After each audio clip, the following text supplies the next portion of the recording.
Now we're going to turn to a massive Wall Street scandal that may have cost Americans billions of dollars, potentially more than Bernie Madoff's Ponzi scheme. It involves everyday American investors pouring their money into what was supposed to be a big boom overseas, only to be in for an expensive shock. Here's ABC's chief investigative correspondent Brian Ross with the report. It is a set of alleged scams and frauds from far away in China that has affected thousands of American investors and their pension funds. It hurts. It does. And it strikes at the very credibility of the big stock exchanges, which allowed the Chinese companies to sell their stock here. Hundreds of billions of dollars still at stake. Yet when we went to get answers, no one wanted to appear in our report. Not the people at NASDAQ. This interview's over right now. It's over right now. Not the prominent general, whose name was used to promote the very companies now accused of scamming investors. Do you have just a moment, General?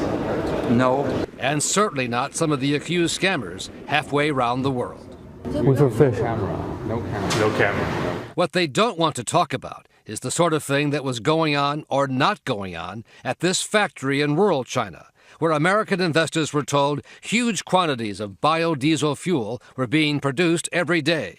But these surveillance photos appear to show something quite different. Only a handful of workers and absolutely no tanker trucks carrying the fuel to market. It was all a lie, according to investor lawsuits and the man who arranged the hidden camera across the street, John Carnes, a so-called short seller who profits when the value of a stock goes down. I filmed about 4 months. And during that period, I found that they produced essentially nothing. Yet all the time, the company, China Integrated Energy, was selling its stock to unsuspecting American investors on the NASDAQ stock exchange. The company's top executives rang the closing bell 3 years ago. We are so pleased to welcome China Integrated Energy to the market site today. But back in China, investors say China Integrated Energy was pulling a fast one. Watch what the photos show on the one day the unwitting American investors were invited to the factory for a tour. For the first time in 4 months, at 7 in the morning, we see tanker trucks show up.